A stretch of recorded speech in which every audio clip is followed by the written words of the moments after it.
Hello people, and thank you for tuning in for today's episode where we're back in the moto shed.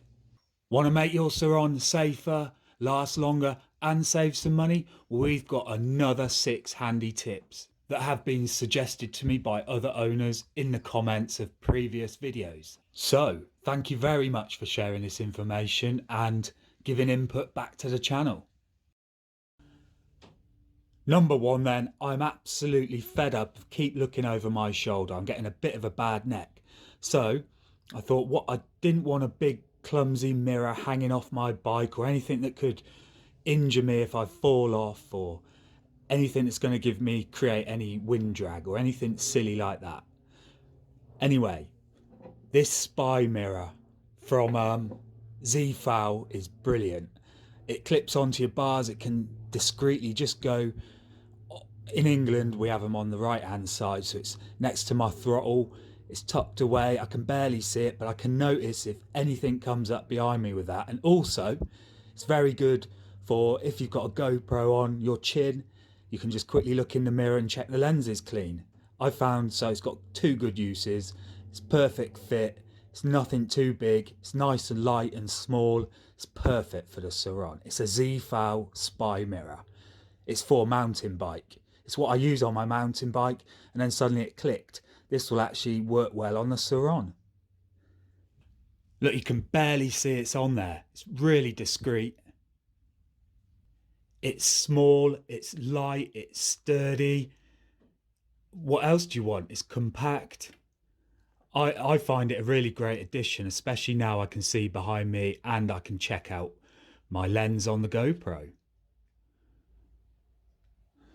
And one of the main things I like about it is it's not, it's not in your face. So if you do come off, hopefully you're not going to injure yourself on it. You shouldn't do that. That's more likely going to snap than impale you, I hope.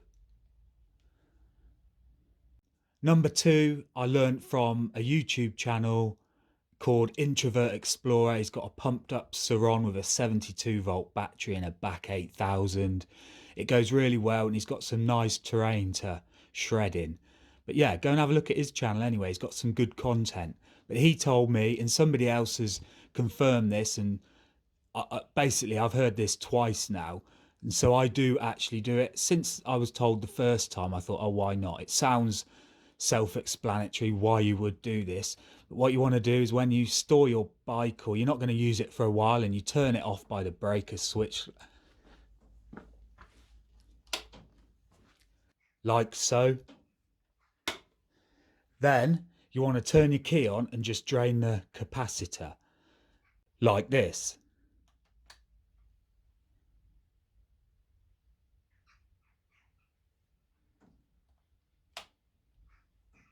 Number 3 is that this is the throttle cable, tube and assembly, which was just £20. If you go and look for a Sur-Ron one, well, they're extortionate, but the pit bike ones will fit straight on. The cables fit straight in. They're just the same quality, Chinese. This is a half decent make in the UK, stomp. Like I said, half decent. It's better than a lot of them. Basically, if you want to save yourself some money, go for the pit bike option. If you want to get the named brand for your bike, I think the throttle cable was just 20 quid alone without delivery. That is a rip-off, when you can just go and get a Chinese one for a pit bike get the whole lot for 20 quid. Number 4 is 303 aerospace protectant. So it's high quality, good stuff. It's proven. Now, about 5 or 6 people have mentioned this to me, say that they've used it on other belts. It's helped their belts last a lot longer, and now they use it on the Sur-Ron. So they've also recommended it to me. It helps prevent cracking and corrosion. It will restore the colour. It just keeps the belt moist and whatever else the belt wants to keep it in good condition. I've been using this for about 3 months now. Every time I clean my bike, I get a nice clean cloth. I'll spin the back wheel round while I've got a bit of this stuff sprayed onto the cloth, spinning the wheel round, wiping it on the belt. Then I just make sure I don't leave any residue on there, and that's all you have to do. But what I do notice is that I don't have that squeak from what I usually get a squeak when I clean my bike with some washing up liquid, and I don't use my bike for a week or two. The belt seems like it dries out or crustates. But since I've been using this, I've not had that issue. Number 5 is a headlight switch. I find this really handy, especially if you want to keep stealth or you're trail riding in the woods. You don't need your light. I'm sure it must use a little bit of energy, but fitting a switch is a must. If I was to have another Sur-Ron, the first thing I would do is fit a headlight switch. If you want to know how this is done, I've got another video on the channel of how I did mine. I was unconfident. I'm not an electrician, but I managed to do it. And hopefully the video I made has helped a few other people. Number 6, an old inner tube is perfect for helping insulate your electrics from the water. Most people then will have an old inner tube about which you can cut up. You can cover your electric connections and cable tie each end, or underneath your bash guard there's a big clump of electrics. Myself, I've taken this big tube and I've put it sleeved it over the old rubber housing and cable tied both ends, so now I've got double the protection and I've had no issues yet, touch wood. That handy tip was told to me by another YouTube channel, FLVPE, something like that. He's got an electric bike which goes really fast. He knows how to soup his electrics up. He builds his batteries.